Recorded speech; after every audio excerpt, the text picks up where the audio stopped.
Welcome to the Daily Word, verse by verse. Grab your Bibles and follow along as we study the book of Hebrews. Keep in mind, I am using the Holman Christian Standard Bible, so if you're using a different translation, the read is different, but the message is the same. Also, keep in mind that these Daily Word, verse by verse studies are uploaded to my YouTube channel, BP The Bible Perspective. That's BP The Bible Perspective. So like and subscribe to BP The Bible Perspective, and like and share these videos. Okay, we're in chapter 6, and I'm going to go back to verse 4. And as I said, we're talking about, just briefly, just taking a moment to talk about, can a person lose their salvation based upon what these verses are saying? And there are many takes on this. I mean, people use this to say that the language suggests that it is impossible for a person to be renewed to repentance, seeing they crucified the Son of God afresh. Now, as I said, I even heard people even say that you have to be a mature Christian to meet this. But it's not talking about a Christian at all, as I said. And again, you have to kind of go back to the context of what he is saying, even as we, as the writer has been talking to those who have been around the gospel enough, they've heard it. So now this is what he's saying right here. Verse 4, for it's impossible to renew to repentance of those who were once enlightened, tasted the heavenly gift, and have become companions with the Holy Spirit, and have tasted the good word of the powers of the coming age, and who have fallen away. Now, what does he mean by that? Does he mean backsliding or backsliding? And the idea, remember, those who tasting the powers of God, or the seeing that, doesn't mean that you are a part of it. So throughout history, throughout biblical history, we have many examples. Two generations in particular that this meets even more. The first generation of Israelites came out of Egypt that saw tremendous signs and wonders and still rejected the message. And the generation that saw Jesus, that 3.5 year period of time, at one point in John chapter 6, after Jesus had even fed them, okay, they saw the miracles. This is the crowd who saw the miracles. By the way, a lot of the powerful miracles that people saw, general crowds did not see them. The masses didn't see them, but in this particular case, the masses saw the multiplying of the fish and the bread, and yet they still walked away from Jesus.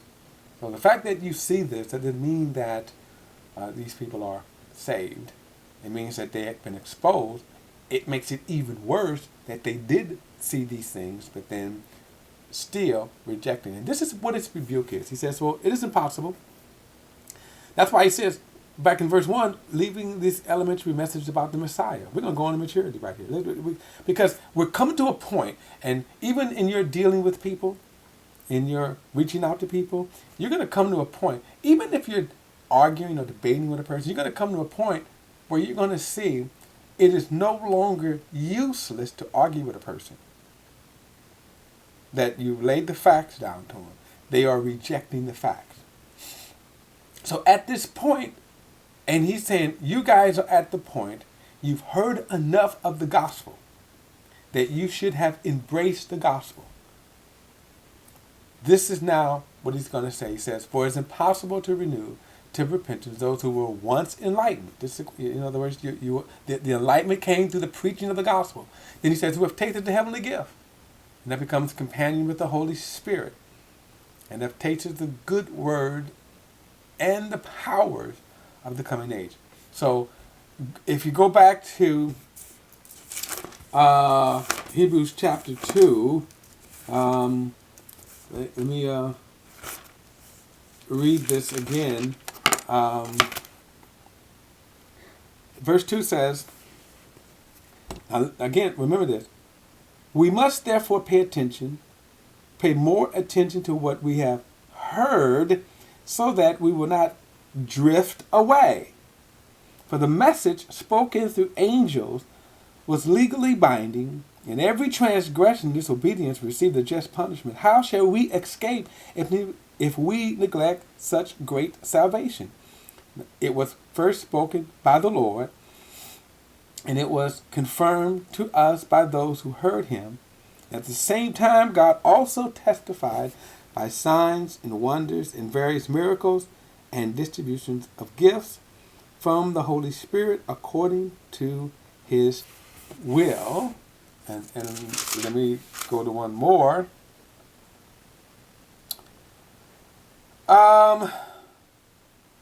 In verse 3, where am I at here? I did it for the chapter 2, for take heed, brother, unless there be in you believe. So, verse 12 says, watch out, brothers. Again, this is, remember, let me read it. Watch out, brothers, so that there won't be in any of you an evil heart that departs, now get this term right here, that departs from the living God. But encourage one another today. Okay, so watch that. Then remember, in one verse he says, don't harden your heart. Today, if you hear his voice, don't harden his heart. What does he mean by hear his heart? Well, remember in verse 1, God spoke to the prophets. God spoke to the fathers by prophets, right? Now he's spoken by his son. Verse 4 again says that they could not enter in. Verse 3, again, chapter 3, verse 19 says, so we see that they cannot enter in because of unbelief. Why am I reading this? The Hebrew writers had been, again, he had been talking about this all along.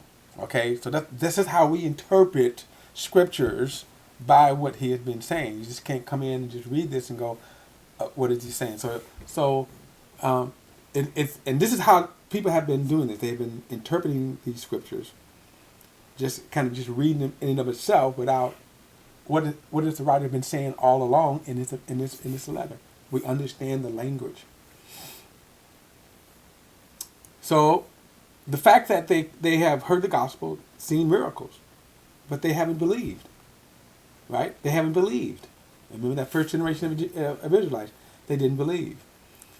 So watch this now, because I said I want to go on, and it says, who have fallen away, verse 6, who have fallen away to their own harm, and they have re-crucified the Son of God and holding him up in contempt. In other words, if you, having been preached the gospel, haven't even seen the gift of the Spirit, and you just keep rejecting, there's nothing else left for you. Now look at verse 7. For the ground that has drunk the rain, it has often fallen on it and produces vegetation useful to those who have cultivated, for receive the blessing from God. But if it produces thorns and thistles, it is worthless and is about to be cursed and will be burned in the end. Now, this is the verse of scripture that a lot of people don't read. And this puts clarity to this. And he gives the illustration of a person planting a tree or any kind of crop, right? Well, why do you plant a crop? So if I plant a apple tree and I'm expecting apples, the fruit that I'm expecting is apples. But if he says that all it produces is thorns, or it doesn't produce any fruit, notice what he says right here. It didn't meet the standard. It is good for nothing but to be what? Burned. Right here, verse 7 and 8 clarifies then that he's not referring to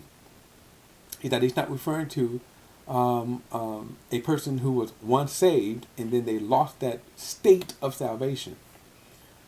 So the illustration that you now kind of go back to is always where if, let me use the example Mark 4, that he gives 4 examples of the word of God being sown in a person's heart. Now, 3 of the examples, the seed itself was stolen. And that's important to understand. So that the seed did not produce in them. Only one case of the words planted produced fruit. Now, you never see in Scripture where the seed of the Word of God is sown in a person's heart, it produces fruit, and then that scenario, person backslides. Okay? So the idea is that, again, what he's referring to here is this strong rebuke against those who heard the word and they fit in those three categories. And you know what? I'm going to get into that, and I'm going to move into verse 9 in the next video. I'll see you then.